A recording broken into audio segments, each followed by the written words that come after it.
ఓకేనా బయట గేట్ పెట్టి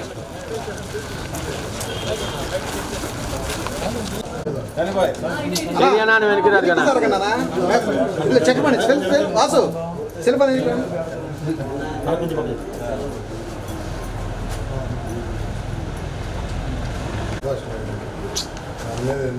చేస్తావా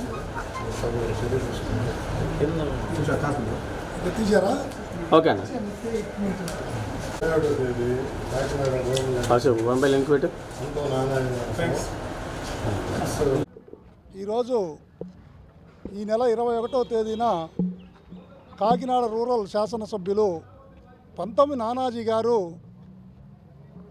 మాజీ ముఖ్యమంత్రి వైఎస్ జగన్మోహన్ రెడ్డి గారి మీద చేసినటువంటి వ్యాఖ్యలు ఈ రాష్ట్రం మొత్తం ప్రజానికమంతా కూడా చూడడం జరిగింది. అయ్యా నానాజీ గారు, ప్రజాస్వామ్యంలో వాక్ స్వాతంత్రం అనేది రాజ్యాంగబద్ధంగా కల్పించినటువంటి హక్కు ఎవరికైనా, కానీ ఆ హక్కును మీరు పరిపరి విధాలుగా వాడుతూ ఈ రాష్ట్రంలో ఉన్నటువంటి ఎమ్మెల్యేలు ఎంపీలకు ఉన్నటువంటి గౌరవాన్ని అగౌరవపరుస్తూ చట్టసభలకు ప్రజాప్రతినిధులుగా పంపేటటువంటి ఓటు హక్కు ద్వారా వినియోగించుకొని మీరు వెళ్ళినటువంటి ప్రజాప్రతినిధులు ఒక మాజీ ముఖ్యమంత్రి, ఎమ్మెల్యే, ఎంపీ అయినటువంటి ఒక మాజీ ముఖ్యమంత్రి గారిని మీరు మాట్లాడడం, ఒక ఛాలెంజీలు చేయడం అనేది ఎంతవరకు సమంజసం ఈ రాష్ట్రంలో ఉన్నటువంటి ప్రజలందరూ కూడా కోరుకుంటున్నారు.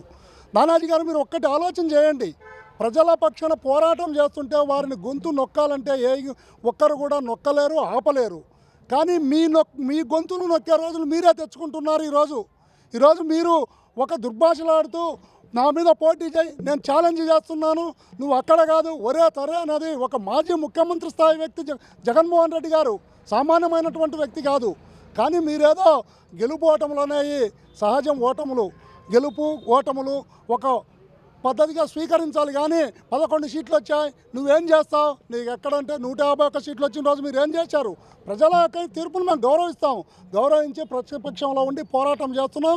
నానాజీ గారు, మీకు ఒక్కటే చెబుతున్నాం, రాబోయే రోజులలో ఇటువంటి మాటలు మాట్లాడితే వైఎస్ఆర్ కాంగ్రెస్ పార్టీ చూస్తూ ఊరుకోదు, మీకు బుద్ధి చెప్పే రోజులు వస్తాయని వైఎస్ఆర్ కాంగ్రెస్ పార్టీ తరఫున మీకు హెచ్చరిక చేస్తున్నాం. ఈ రోజున ఒంగోలు నియోజకవర్గం, ఒంగోలు టౌన్లో ఉన్నటువంటి వన్ టౌన్ పరిధిలో వన్ టౌన్ పోలీసు వారికి ఈ నెల 21వ తారీఖు కాకినాడ రూరల్ ఎమ్మెల్యే గారు అయినటువంటి పంతం వెంకటేశ్వరరావు అలియాస్ నానాజీ ఆయన జగన్మోహన్ రెడ్డి గారిని అనేక దుర్భాషలాడుతూ, నువ్వు రా ఇక్కడ పోటీ చేద్దు, ఒరే దరే అని మైండ్ లేనటువంటి మాటలు మాట్లాడటం జరిగింది. ఆ మైండ్ లేనటువంటి వాడికి మాట్లాడినటువంటి మాటలకి స్టేట్ వైడ్గా ఈ రోజున అన్ని పోలీస్ స్టేషన్లలో అతని మీద పార్టీ ఇచ్చినటువంటి పిలుపు మేరకు కఠినమైన చర్య తీసుకోవాలని పోలీసు వారిని రిక్వెస్ట్ చేస్తూ ఇదిగో ఈ అర్జీ ఇవ్వటం ఒంగోలులో కూడా జరిగింది. అదే కంప్లైంట్ పెట్టడం జరిగింది పోలీసు వారికి. పోలీసు వారు మా కంప్లైంట్ని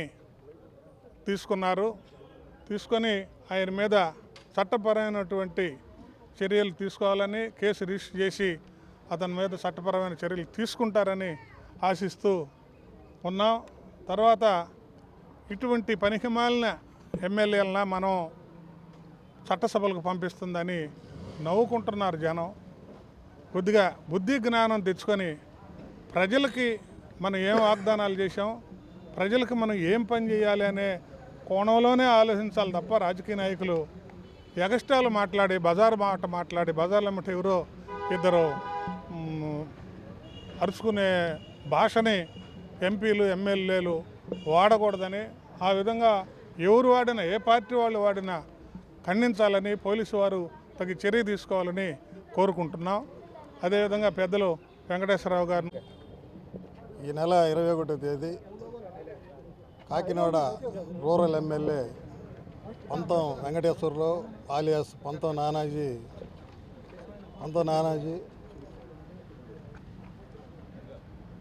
మాజీ సీఎం జగన్మోహన్ రెడ్డి గారి గురించి సభ్య సమాజం తలదించుకునేటట్టుగా సిగ్గుపడేలాగా అనేక మాటలు దుర్భాషలాడటం జరిగింది. ఒక మాజీ సీఎం, అతను దాదాపు ఎంపీగా, ఎమ్మెల్యేగా, ముఖ్యమంత్రిగా, అదేవిధంగా అసలు కుటుంబమే వాళ్ళ నాన్న కూడా ముఖ్యమంత్రిగా రాజశేఖర రెడ్డి గారు, దివంగత ముఖ్యమంత్రి రాజశేఖర రెడ్డి గారు కూడా ముఖ్యమంత్రిగా చేశారు. అటువంటి రాజకీయ ఫ్యామిలీ అటువంటి అతను పట్టుకొని నోటికి ఎట్టొస్తే అట్లా మరి బజార్లో మాట్లాడుకునేటట్లుగా ఒక సమాజంలో ఒక ప్రజాప్రతినిధిగా ఎమ్మెల్యేగా ఎన్నికయ్యి ఆ మాటలు మాట్లాడటం మేము వైఎస్ఆర్ కాంగ్రెస్ పార్టీ తరఫున తీవ్రంగా ఖండిస్తున్నాం. మరి అతను అంటాడు, దమ్ముంటే జగన్మోహన్ రెడ్డి గారు కాకినాడ రూరల్కి వచ్చి గెలవాలన్నాడు. మీరు కూటమితో నువ్వు టీడీపీ, జనసేన, టీడీపీ, బీజేపీతో కలిసి కానీ మీరు పోటీ చేయకపోతే మీ రూరల్ మండలానికి సంబంధించి, రూరల్ నియోజకవర్గానికి సంబంధించి వార్డు మెంబర్ మీద కూడా, వైసీపీ వార్డు మెంబర్ కూడా మీద కూడా గెలవలేరు అని చెప్పి మేము తెలియజేస్తున్నాం.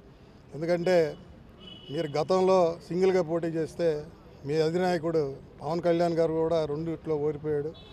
మీకు మీ ఓట్ బ్యాంక్ ఎంతో, ముగ్గురుతో కలిస్తే కూడా మీకు ఎంత వచ్చింది. మరి మీరు ముగ్గురు కలిసి కూటమి వచ్చినా కూడా జగన్మోహన్ రెడ్డి గారికి, వైఎస్ఆర్ కాంగ్రెస్ పార్టీకి దాదాపు 40% ఓటు శాతం ఉందంటే దీన్ని బట్టి మీరు ఇవన్నీ తెలుసుకొని మాట్లాడాలని తెలియజేస్తూ, ఇటువంటి మాటలు మాట్లాడటం సమాజంలో తగదు.